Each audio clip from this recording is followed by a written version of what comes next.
This is Colin True, and if you think outdoor media might be broken, come join us over at The Rock Fight, where we speak our truth, slay sacred cows, and sometimes agree to disagree, because this is an outdoor podcast that aims for the head. Every Monday, join me, producer Dave, and our industry insider and consigliere Owen Comerford to dig into the weeds of the business of going outside. On Wednesday, we get a little more adventurous as accomplished outdoor journalist Justin Hausman and I talk about the latest headlines that come out of the outdoor adventure community. And Fridays are reserved for hot takes and special guests. There will also be parting shots and views expressed that you probably won't get from a corporate press release or a standard outdoor podcast. So join us on The Rock Fight, where we break down the outdoor industry by saying the quiet part out loud. It's an open discussion, and we'd love your feedback, so don't forget to bring your rocks, look for, and follow The Rock Fight on Apple, Spotify, or your favorite podcast app.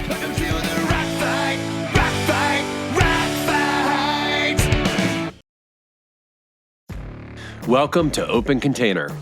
I'm Doug Schnitzbahn. I'm a journalist, writer, and overall lover of the outdoors. I fought wildfires, reported on national politics, published magazines, and I was a starter on the Bozeman City Sea League Championship basketball team. Everyone has experienced awe in the outdoors. This isn't a feeling that's limited to extreme skiers or mountain bikers or even people who live near trailheads. It's the great equalizer, really. Awe is simply the experience you get when you're able to shut away everything we think is reality in our overwhelming, tech-heavy world. It's when the moment takes over. It could be a sunset on the beach. It could be a moment above a steep couloir, or the first turn down. It could be time with someone you love in the tall grass. It's a basic human need.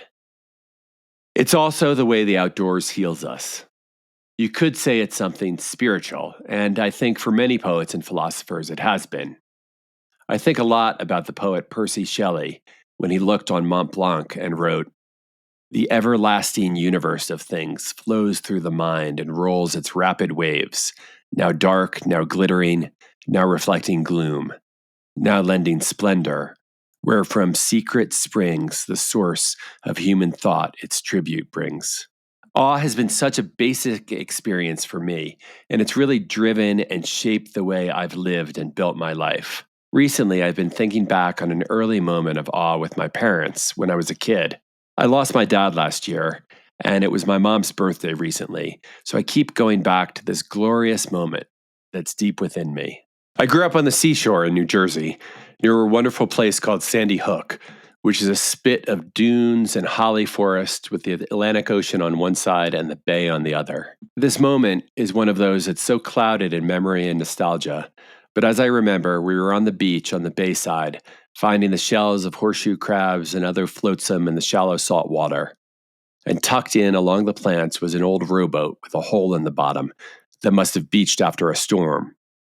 We went over to it and plugged the hole and got the boat to work, and my mom and I got in it. I must have been 5 or 6 years old. We took it out on the water. That moment has stuck with me so powerfully all these years later and helped me get through some tough times now. It was a moment of adventure and discovery, and most of all, of awe. And it happened just after my mom had been quite ill. She lost a kidney and was hospitalized for a while. So this day, so far in the past, brought a lot of joy and healing to me at that time as a kid. Soon after that, my brother was born, and my parents were able to kind of return to the life they had wanted to build. And that moment is still powerful now, when life has been challenging. I have had so many of these moments in the outdoors. I'll go again to another poet, William Wordsworth, who talks about emotion and a spirit that impels all thinking things, all objects of all thought, and rolls through all things. It's important to have that feeling. I don't think awe has to be limited by religion or even science. It's a personal feeling we get in the outdoors. It can coexist with everything, with any belief. It's a moment of feeling alive, knowing you are alive. And when you do feel it, there's hope for you, for the world, for being. I think in these times, awe is even more important than ever. We are constantly assaulted by technology and news. The prevailing culture wants to fill us with anger and need and angst. But in these moments, we can simply remember who we are.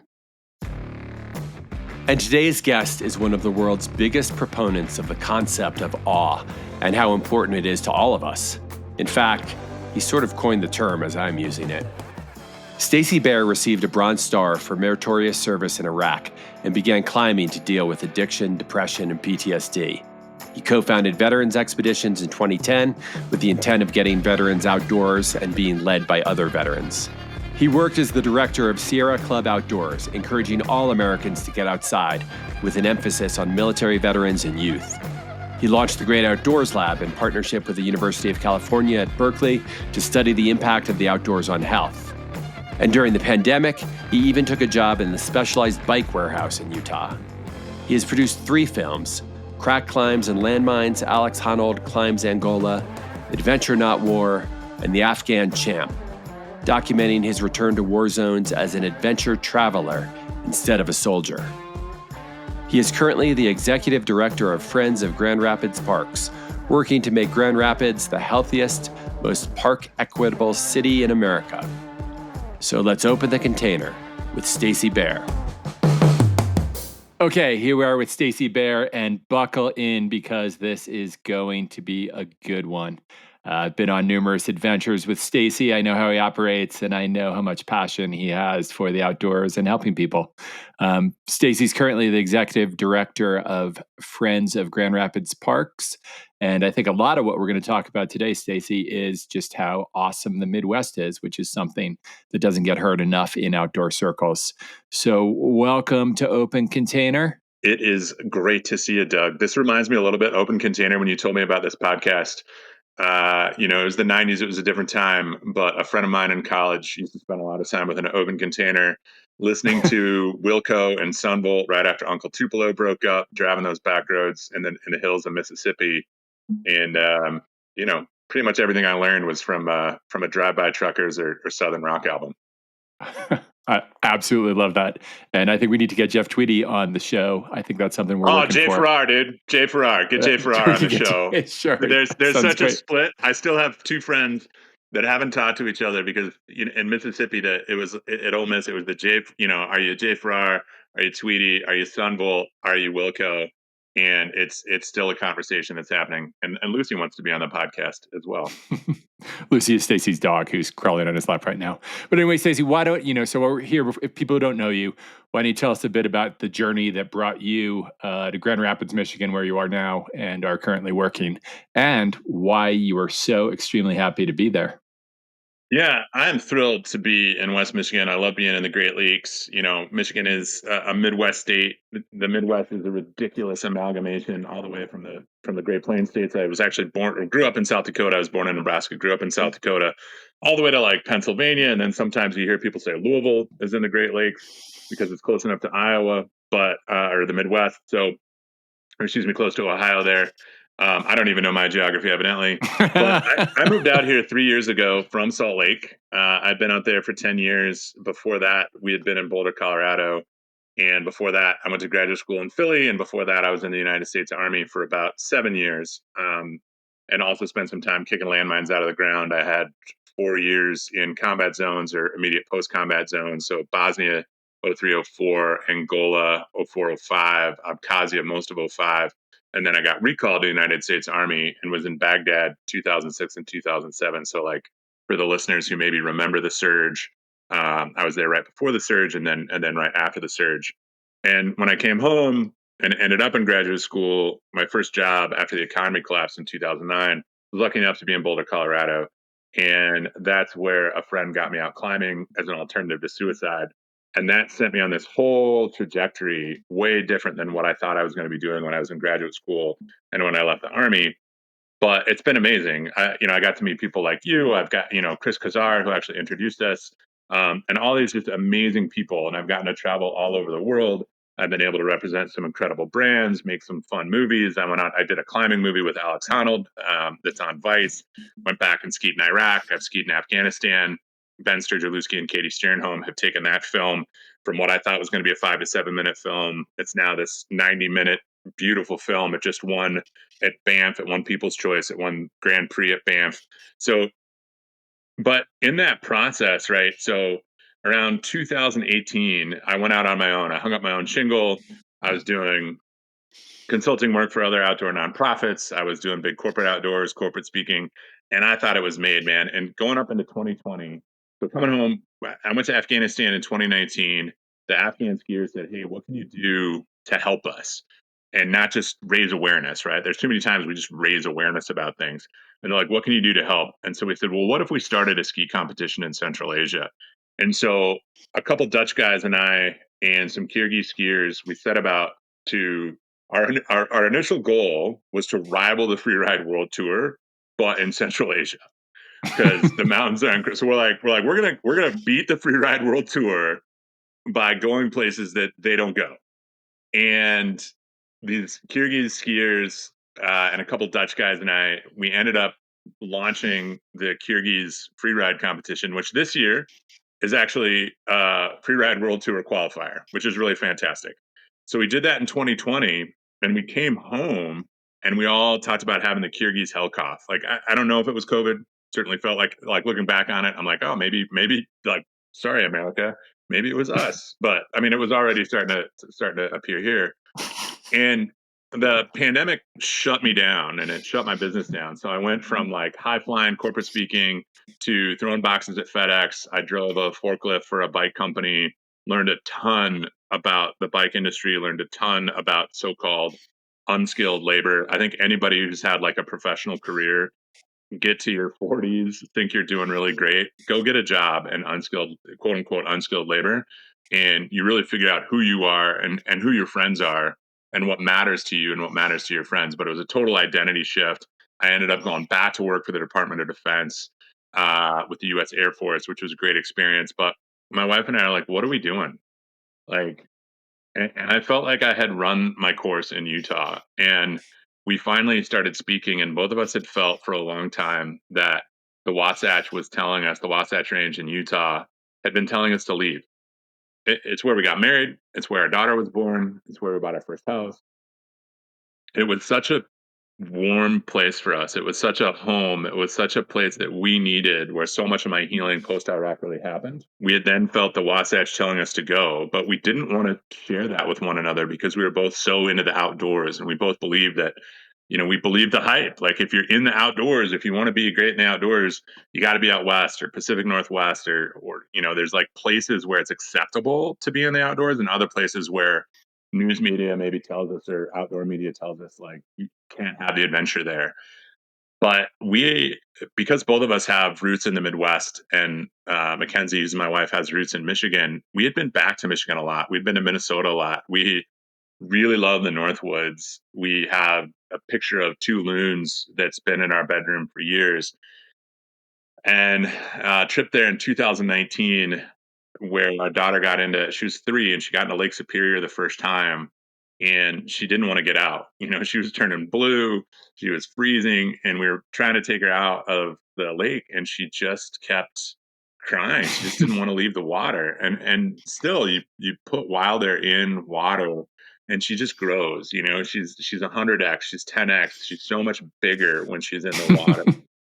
And so in 2022, we're fighting traffic in the Wasatch in different directions. And we said, where do we need to go? And we just felt really called to the Great Lakes. And we wanted to be closer to loons. We wanted to be closer to water, to the freshwater dune system.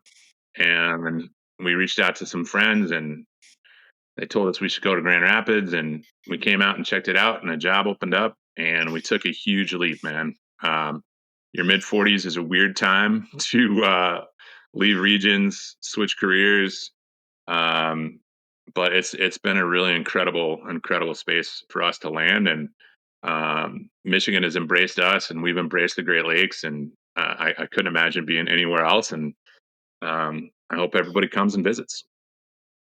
I love that. And before I go anything on, I think people should know too, when you're doing the skiing and got into outdoor activities, you weren't just doing those for your own edification. You're also saving lives. You were, working with people with PTSD and veterans and other people who really needed the outdoors to stay alive.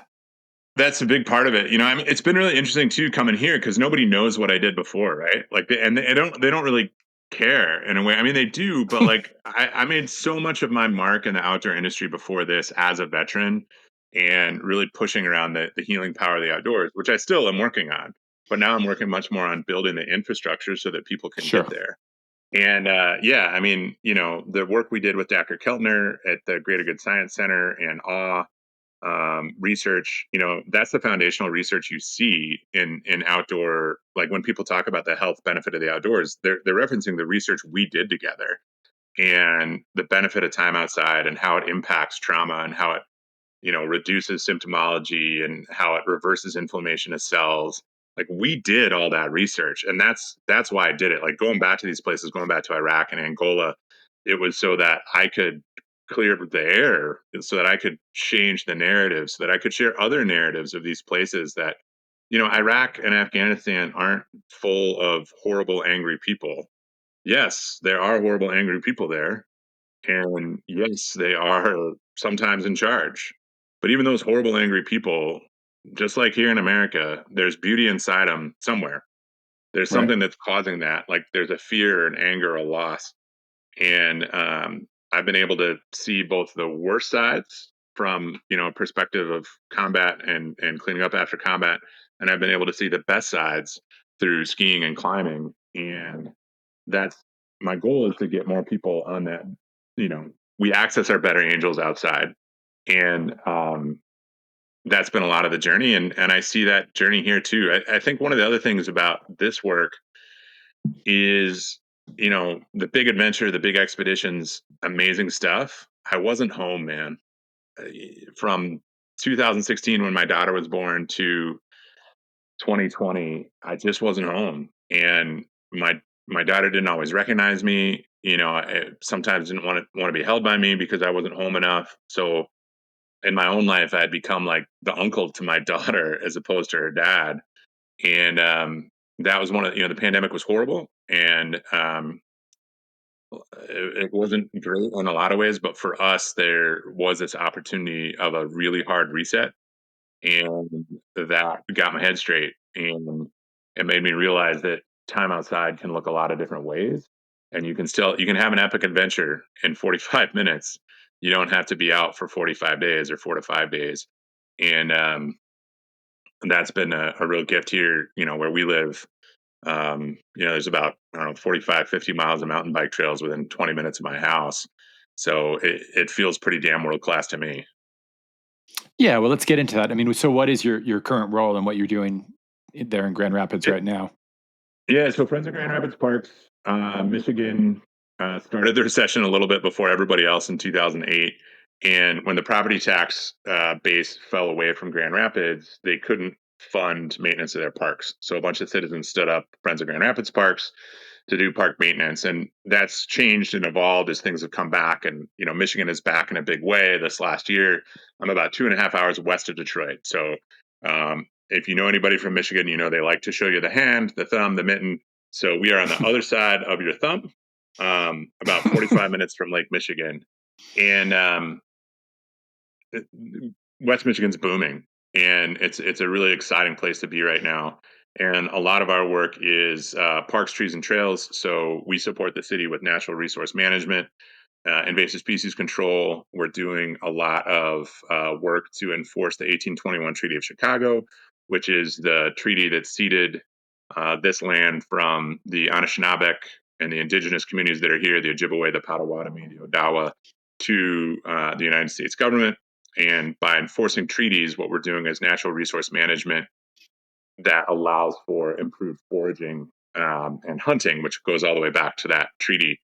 And so that's one of the big things we're doing with natural resource management. The second thing is we do tree planting. So there's a lot of our streets and our neighborhoods that were not planted when trees died. Dutch elm disease, emerald ash borer.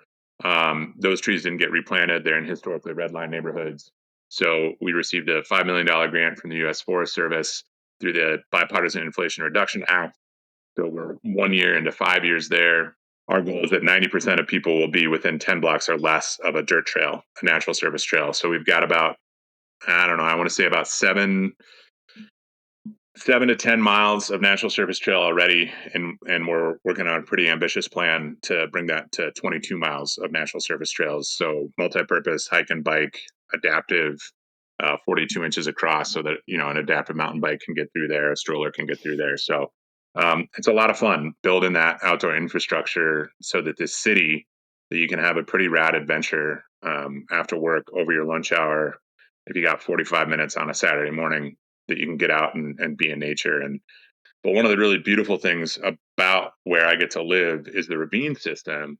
There's so many ravines throughout here, left over from rivers, streams, glaciers, and so you'll drive by an area and you'll just think it's a thick forest, but you get in there and you can really slam some elevation. You have a lot of fun flying down ravine ledges and just poking around through the ravines. And um, there's some strands of old growth timber even in town that never got cut ever.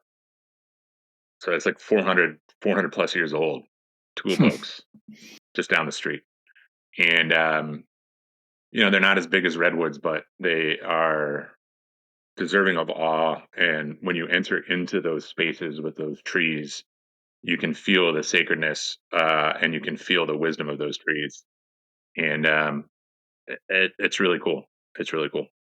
Yeah, I mean, I think that's something really important that we ignore a lot, right? We focus on the big peak, we focus on the big national park, when really I think the future of conservation and the future of people getting outdoors is more focusing on what's out your back door, no matter where you live, right? And it seems like you're finding a lot of that. You tell me all the time the Midwest rocks that you can find more adventure skiing there, surfing there, right? So Yeah, I mean, I love it here so much, and I think that what's been so amazing here. So, like you're talking about, I think we're so used to this one type of awe, right? We're so used to this visual expression of awe, and that everything needs to be a Bierstadt painting or like a North Face drone shot, and those things are wonderful. My daughter said we'd been here about 3 months, and it was at the end of the first summer, and I said, "How do you like Michigan?" And she said, "I love it." But you have to go to the beautiful thing here and know where it is. You don't get to just see the beautiful thing all the time, right? Because yeah, we could yeah. see the Wasatch out our front door. Like we could look out our window and see the Wasatch. You may not be in the mountains all the time, but the mountains were always there. Here, I can get to Lake Michigan about the same amount of time from my front door to Lake Michigan as it took me to get to, you know, say Solitude Ski Resort in the Wasatch, but I don't see the mountains the whole time. And so that is one of those differences.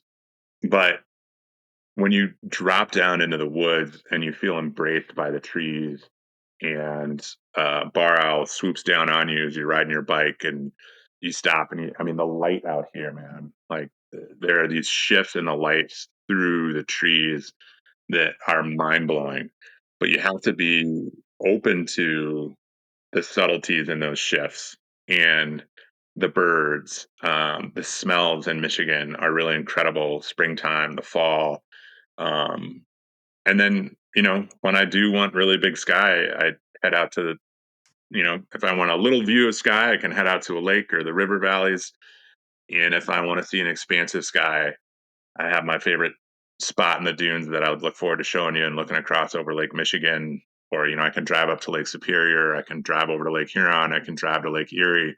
4 out of the 5 Great Lakes chose Michigan. You should too. Yeah, it's been amazing. And like what I was trying to say earlier, and then I went off on this tangent, was I love being here and I do miss the mountains. And this is the first time in my life that I've been able to hold that tension and not feel like I should be somewhere else. Sure. Is this the first time you felt that kind of contentment? The first really time you felt this way after you've had a tumultuous life, right? So Yeah, it is the first time I felt this way. Even when I lived in Utah, I was lusting after, you know, cow in Japan. I was lusting after Alaska, like the desert, getting down to Oaxaca to ride, which I still haven't done. You know, meeting up with you in Rabbit Valley, doing other things like I was always frothing at that, and I think it could just be the opportunity to, try and raise a wild child in a chaotic time. It could be just the sense of groundedness that we have here. It could just, my grandma used to Yeah. tell us that she was from gypsies in Roma, and the worst thing you could do to a gypsy or Roma is make them stand still. And so maybe this is just the next step in the caravan for us is the Great That's Lakes in the right. Midwest. But yeah, I mean, I love roaming through the glacial moraines and through the river valleys and through the lakes. I had an opportunity to write an article for a local journal here, and I hope I get to travel my whole life. But honestly, if I never left the Great Lakes, I think I'd be all right. Now, you talk a lot about awe, and I think that's central to the way you see the world. Right? Can you explain to everyone kind of what you mean by that and how you find it in both those big expanses and also, in doing simple things with your daughter or being right where you are? I think the other thing going back to that I'm really enjoying at this part of my life is the infrastructure building opportunities, building trail, helping to plant trees, helping to manage landscapes so that people can have more of those moments of awe. And awe is, it's an emotion. It's the only emotion that's phonetically correct in the English language, right? So when you have an awe experience, it's when you go, oh, right? It's that kind of release. You can hear it in an amazing concerto. You can feel it, you know, um, Hatebreed gives me moments of awe. They're just such an incredible metal band. They, sometimes when it all comes together and the rage and the beauty of it all, and you're like that's awe too. And it's that idea of feeling when it's expressed positively, it's feeling small but connected, and that it's okay that you're connected and you're small to this much larger world. And the negative sense is, I think, when you feel small and overwhelmed, that's the negative sense of awe. But when you're small and you feel connected and in this really beautiful space, and I think for a lot of people right now, we're feeling both the positive and the negative side of that awe, right? So outside of being outside with awe, and oftentimes it is visually engaged, so maybe it's the sunset over Lake Michigan, it's the sunrise on Lake Huron, it's seeing at a distance, the a red-tailed hawk as it fans its wings in, after Yeah. and you see the dew, like it's those moments.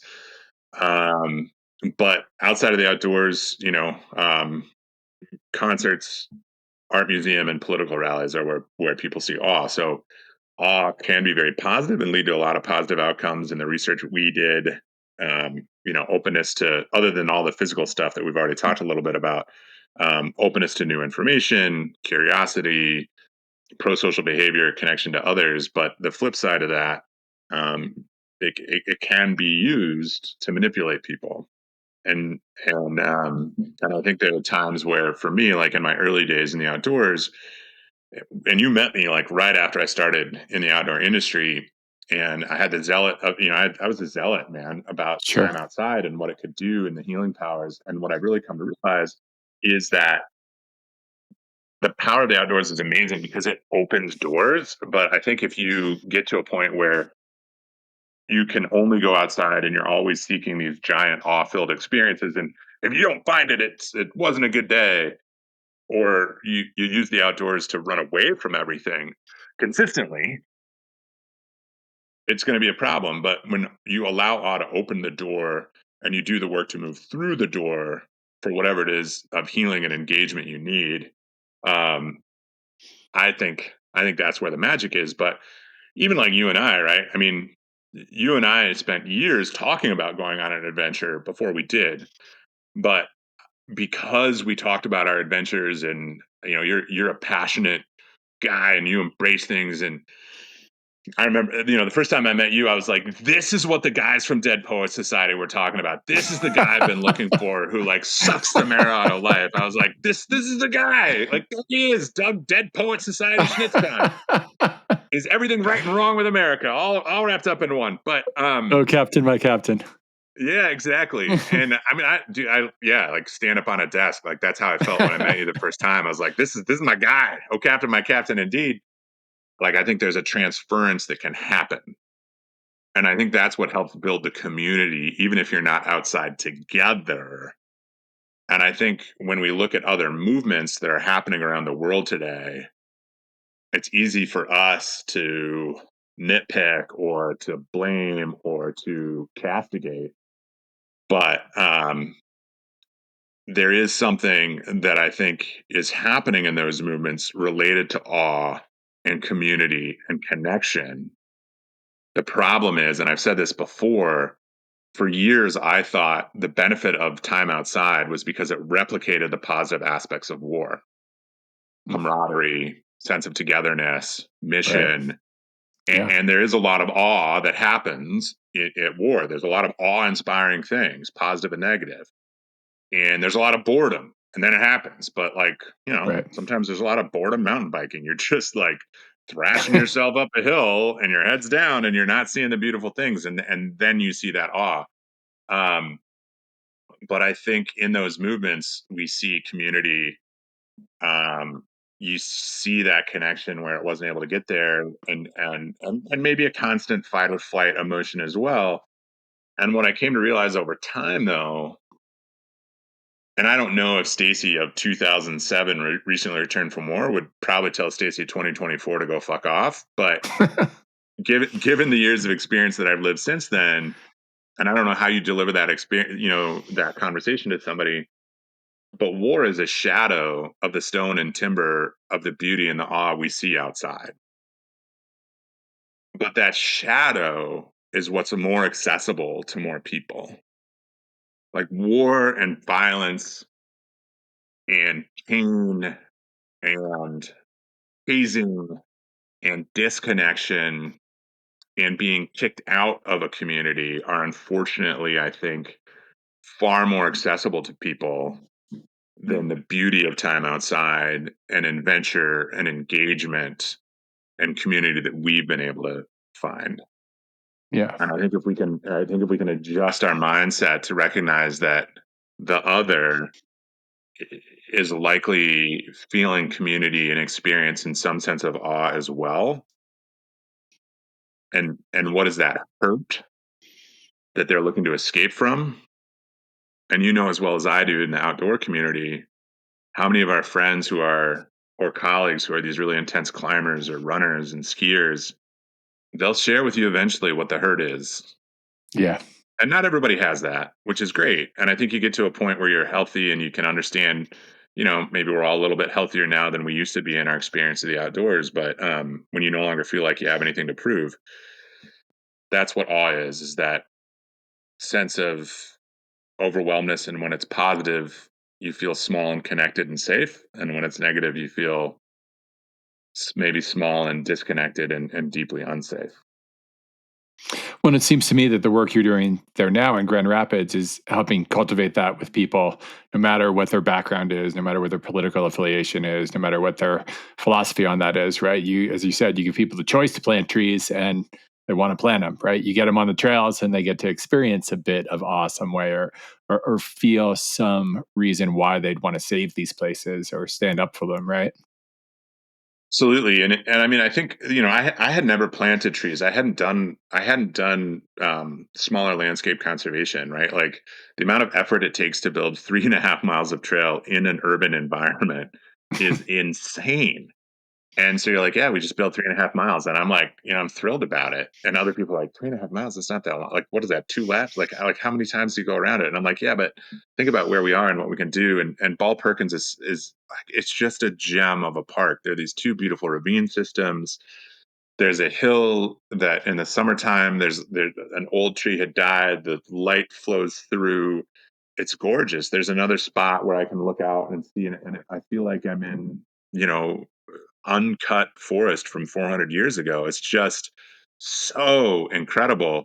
And if you've ever had the opportunity, for example, to clear a tree of Oriental bittersweet, which chokes the phylum around a tree, there's a moment where it looks like the tree is exhaling for the first time because it's been so choked. And that is an optical illusion.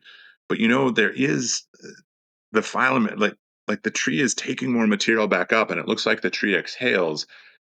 And if I just showed you that tree as a picture, you wouldn't get it.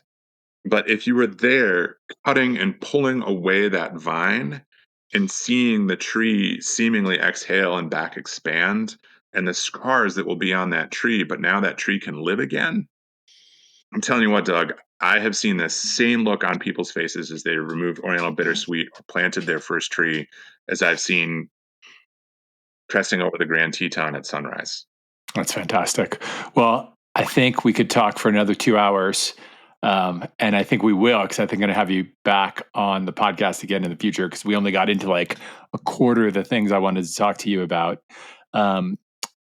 But since we are nearing the end now, I want to ask you the question that I ask everyone at the end of this podcast. And I'm excited to hear your answer on it. And it is simply, what gives you hope? You give me hope, man. Like, so many things give me hope, man. Planting trees. I got to be a part of planting 20 trees today with the rest of my team. That gives me hope. My kid gives me hope. The way I'm seeing communities rally and lean into each other right now gives me hope. The amount of just incredible rock music, death metal, punks making a comeback. If there's one thing we need more right now than any other time, we need punk. It is making a comeback on college campuses, and yeah, it sure is. Yeah, we need punk. We're in a perfect moment. Somebody's going to write the best bluegrass album ever. Coming out of this, you give me hope. People coming together to say we can create a better future. We can create and not even just create a better future, but create a better today. And I get to see that a lot in my work with these new trails, with planting trees, and they're not just relying on hope. They're doing the work. That's fantastic. I think that is a beautiful place to end. And I can't thank you enough, Stacy, for being on the podcast.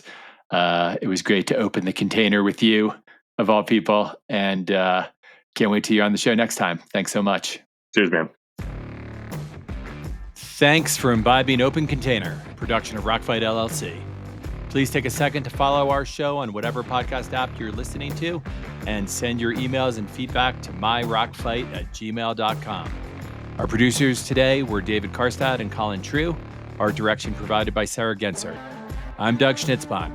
Get some. Thanks for listening.